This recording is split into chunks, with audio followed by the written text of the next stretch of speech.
Made in Module, le rendez-vous de l'initiative économique dans les Monts du Lyonnais.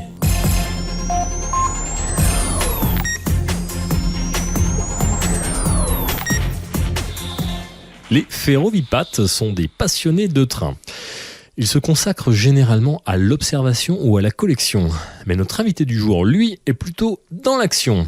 Basé à Sainte-Foy-l'Argentière, l'association Le Mini-Train des Monts du Lyonnais emmène chaque année depuis 20 ans plusieurs milliers de voyageurs à Califourchon sur des locomotives miniatures. Tout le monde en voiture, préparez-vous à la fermeture des portes. Nous recevons aujourd'hui monsieur Robert Mourat, le président de cette association un petit peu hors du commun. Bonjour Robert Mourat. Bonjour. Merci d'avoir accepté notre invitation. Alors Robert Mourat, pour débuter, je l'ai dit, 20 ans d'existence. Est-ce que vous pouvez nous retracer l'historique de votre association et nous parler un peu de vos activités ? Oui, donc nous sommes arrivés donc à Sainte-Foy-l'Argentière pour une première animation en 1995 et donc à l'époque on est venu compléter l'activité du train touristique et on nous a proposé d'installer dans le parc que l'on utilise actuellement, hein.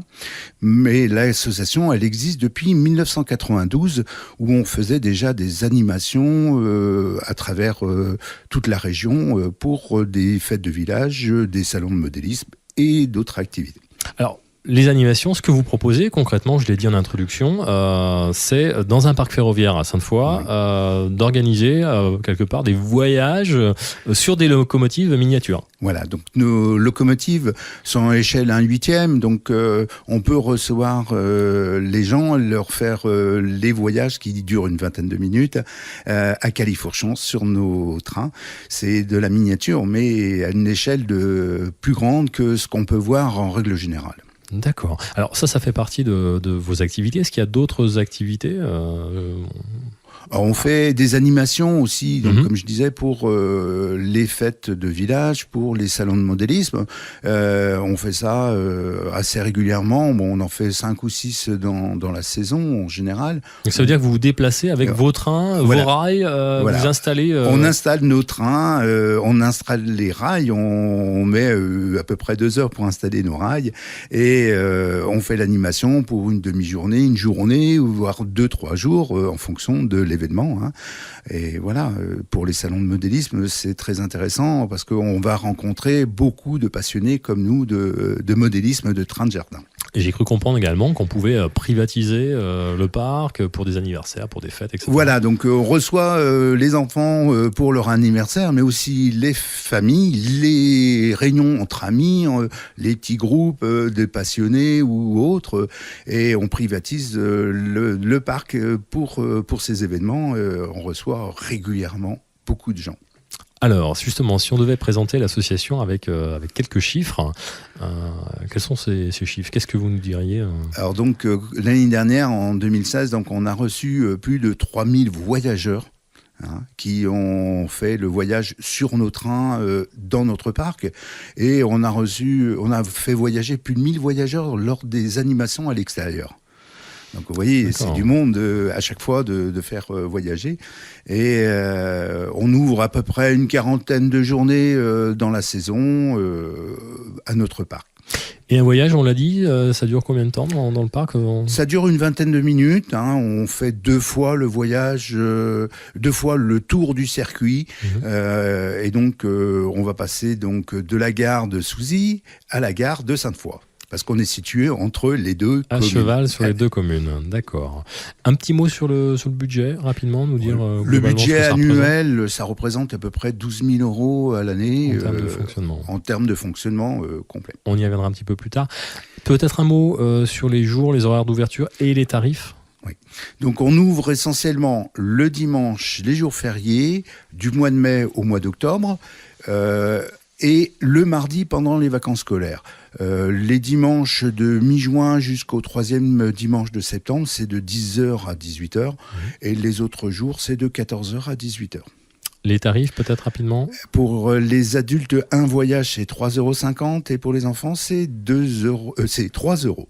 D'accord. Alors, j'ai également cru comprendre que votre passion, elle pouvait vous pousser jusqu'à participer à l'organisation de mariages.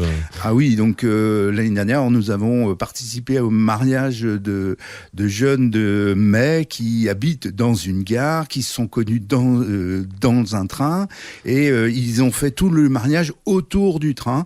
Ça a commencé par des photos pour leur invitation. Ça a été une exposition dans leur salle de mariage avec un petit studio photo avec nos trains dedans, et toute la journée c'était autour du train. Donc là encore, vous avez déplacé vos locomotives dans la salle du mariage. Voilà, on avait emmené un autorail avec des wagons, et il y avait un studio photo, et les gens se sont pris en photo là-dessus, et c'était vraiment sympathique avec eux tout le long de la préparation. Il y a eu de la famille, des amis, des cousins qui sont venus au préalable pour faire des petits films, des petites photos, pour faire un reportage, des montages pour la soirée. Très bien. Alors, la suite, les projets de développement pour l'association, est-ce que vous pouvez nous parler de vos projets ? Alors donc là, on est en train de finir de monter des toilettes sèches pour mieux accueillir le public. Et puis aussi, là, on construit une nouvelle locomotive thermique qui va nous permettre d'avoir une plus grande capacité de transporter du monde, parce que quand on a beaucoup de public, il faut avoir plus de trains, hein, et donc ce montage, on le fait tout par nous-mêmes. On fait faire quelques pièces par l'usinage dans des entreprises, mais le reste, on le monte tout nous-mêmes. On fait de la carrosserie. Vous fabriquez vos propres trains Ouais, on fabrique nous-mêmes nos trains. Alors voilà, et il faut chaque fois faire le montage, c'est du bricolage, mais plus que du bricolage. Hein. Il y a de la bricolage conception. De passionnés. Ouais. Ouais, on est vraiment des passionnés. On va chercher le détail aussi pour pouvoir ressembler à des trains, hein, parce que on peut pas se permettre d'avoir quelque chose qui ressemble à rien du tout.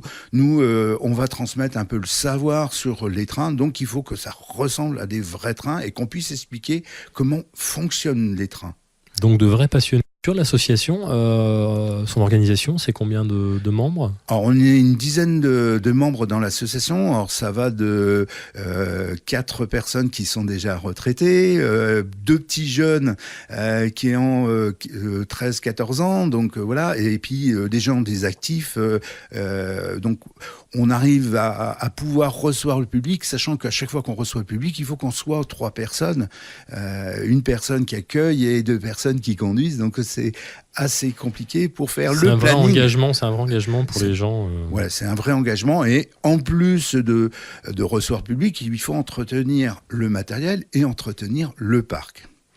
On parlait du budget tout à l'heure, 12 000 euros. Votre budget, c'est quoi ? C'est des subventions ? On parlait des tarifs, c'est autofinancé ? Voilà, on s'autofinance simplement par les tarifs donc de nos voyages, sur les prestations qu'on peut faire à l'extérieur, et puis au niveau aide, on a une petite aide de la mairie de Sainte-Foy-l'Argentière, et financière, mais c'est minime par rapport à notre budget. C'est l'autofinancement, et on cherche chaque fois de réinvestir tout ce que l'on a gagné pour pouvoir avoir quelque chose qui soit plus sympathique pour montrer au public. Parce que les charges en face sont importantes. Les charges, alors c'est l'assurance, c'est tous les éléments qui viennent à l'extérieur. La publicité, c'est assez important. Robert Morin, on va passer à la deuxième partie de l'interview. On va s'intéresser un peu à vous. Est-ce que vous pouvez nous parler de votre parcours ? Donc moi, je suis arrivé dans l'association en 2003.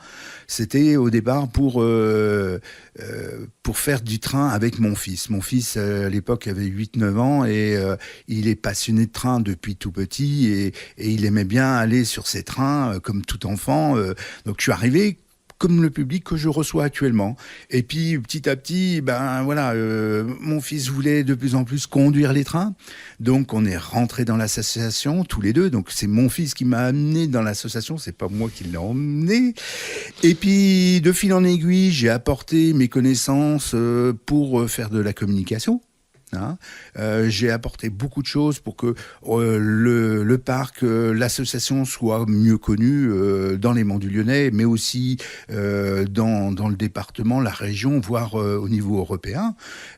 Et Après, je suis devenu trésorier. Et puis, depuis 2008, je suis le président. Le président. Et votre quotidien en tant que président, association, aujourd'hui, on parlait de la communication, c'est une grosse partie de vos activités ? C'est la grosse partie de mon organisation. Donc, je fais la communication, je vais faire des interviews dans les radios, dans les télés, je fais la communication avec les offices de tourisme, avec tous les éléments qui me permettent de communiquer pour que les gens nous connaissent mieux.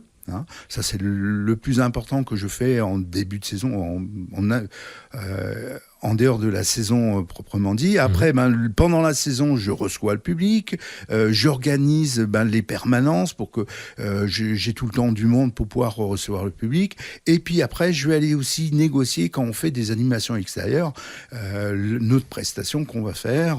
Et donc là aussi, c'est beaucoup de travail en amont et pendant les animations. Et du temps. Et justement, qu'est-ce qui vous a poussé alors, à choisir cet engagement qui est associatif aujourd'hui ? Pourquoi ce choix ? Alors moi, j'aime bien partager, j'aime bien transmettre mon savoir et j'ai toujours participé dans beaucoup d'associations. Je transmets mes connaissances en informatique dans d'autres associations. J'ai été président du Sceau des écoles. C'est votre état d'esprit. Et mon état d'esprit que j'ai transmis aussi à mes enfants et mes enfants font pareil. Et actuellement, ils participent dans beaucoup d'associations.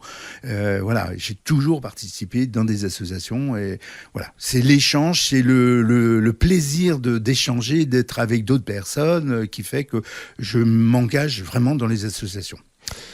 Tout au long de ces années, Robert Morin, est-ce que vous avez connu de grosses difficultés ou des difficultés et quelle a été celle qui a été la plus dure à surmonter ? Alors l'événement le plus dur à surmonter, ça a été les inondations qu'on a eues en 2008, où là on s'est retrouvé avec 60 cm sur tout le terrain, tout le matériel a été inondé, donc il a fallu reprendre tout le matériel après, et donc ça a été un petit peu dur. On a eu un autre épisode d'inondation l'année dernière de 20 cm. Bon, là, on a pu intervenir beaucoup plus en amont. Et puis, bon, il y a des fois, on est cambriolé, on nous saccage notre matériel. Bon. Mais à chaque fois, on est une équipe soudée et on essaie de rebondir sur ces événements. Robert Morin, on entre dans la dernière partie de l'interview. On va parler du territoire et de ses habitants. Aujourd'hui, à qui est-ce que vous vous adressez prioritairement ? Est-ce qu'il y a un portrait type de la personne qui vient monter sur vos trains ? Alors, déjà en premier, c'est les familles, donc les parents avec les enfants, les grands-parents avec les enfants. Les grands-parents, il faut qu'ils trouvent une occupation, donc voilà.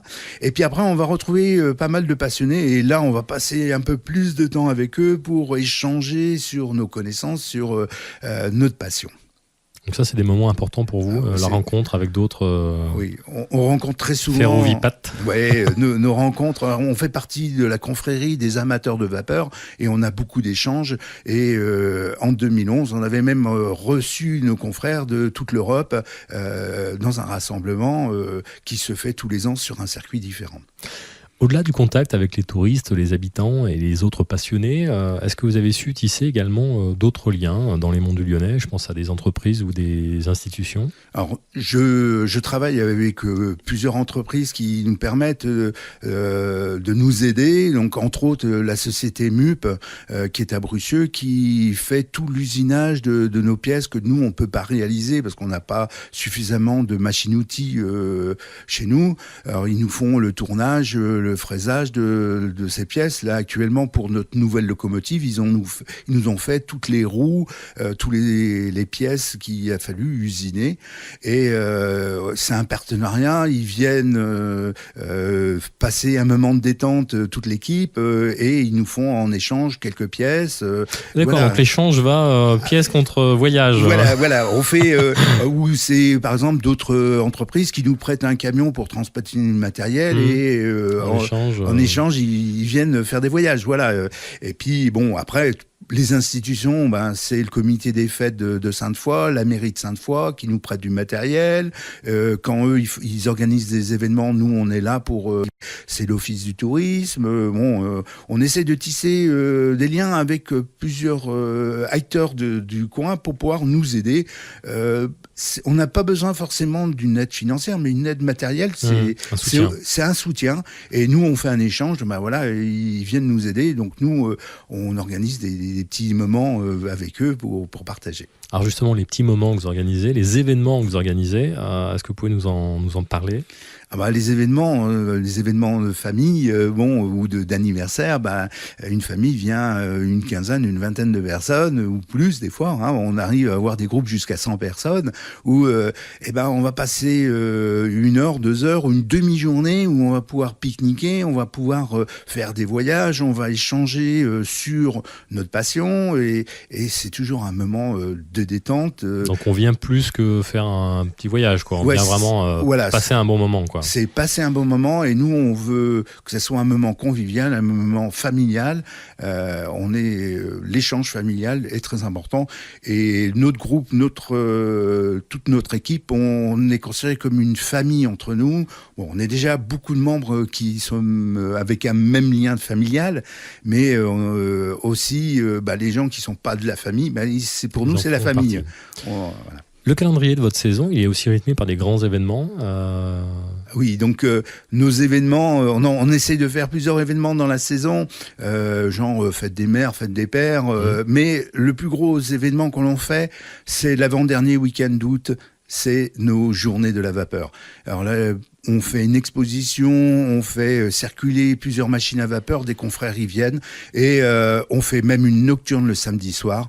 Il y a une buvette, et là, c'est le gros événement qu'on fait. Et après, on participe aux autres événements du village. Par exemple, on fait le brocanteur, on participe à l'événement du village, de le comité des fêtes.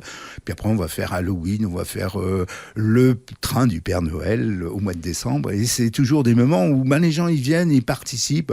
Halloween, les gens ils viennent tous déguisés, ils viennent chercher les bonbons. Est-ce qu'il y a d'autres dates dans le calendrier d'été c'est toutes les dates que je vous ai données. Donc fête des mères, fête des pères, journée de la vapeur, brocanteur 3e dimanche de septembre, Halloween dernier week-end de septembre. Et le Père Noël. Le Père Noël. Le Père Noël qui sera les 2 week-ends avant Noël. D'accord. Robert Moura, on arrive au terme de cette interview. Et je vais vous poser une dernière question que je pose à tous mes invités. Imaginez un instant que je puisse exaucer l'un de vos souhaits sur le plan professionnel. Aujourd'hui, de quoi avez-vous le plus besoin ? Alors nous avons plus besoin, c'est de nouveaux membres. C'est d'étoffer un peu notre équipe, notre famille, je dirais, de mini-trains. Alors des gens qui soient passionnés ou pas passionnés, mais qui nous apportent des choses nouvelles ou qui peuvent apporter des connaissances techniques, comme quelqu'un qui a beaucoup de connaissances mécaniques ou qui nous permettent de mieux faire nos équipements. Mais ça peut être quelqu'un qui vient simplement nous aider pour recevoir le public et tout ça. Mais voilà, on cherche de nouveaux membres parce que 10 personnes pour ouvrir une quarantaine de journées, on y est souvent présent dans notre parc. Ça fait beaucoup de journées de détente qui sont consacré à notre mini-train. Bien, Robert Moura, terminus, tout le monde descend de voiture. Merci de nous avoir rejoints pour participer à l'enregistrement de cette émission dans les studios de Radio Module ici à Souzy. On souhaite une longue vie au mini-train des Monts du Lyonnais et on invite tous nos auditeurs, qu'ils aiment la vapeur ou la voile, à faire un petit tour du côté de Sainte-Foy-l'Argentière pour vous rendre visite. Quant à moi, je rappelle que les 3 parties de l'émission seront multidiffusées du jeudi au samedi et que vous retrouverez l'intégralité de l'interview le dimanche. Et si par malheur vous avez loupé une émission ou alors vous voulez faire découvrir Radio Module autour de vous, eh bien n'hésitez pas, vous rendez directement sur notre site internet radiomodule.fr, vous y retrouverez tous les podcasts audio et sur YouTube pour retrouver toutes nos vidéos. N'oubliez pas de vous inscrire à la chaîne YouTube. Enfin, n'hésitez pas non plus à nous faire part de tous vos commentaires sur Facebook et sur tous les bons réseaux sociaux. On vous attend très très nombreux comme d'habitude. Très bonne journée à tous, à bientôt. Bonne journée à tous. Au revoir.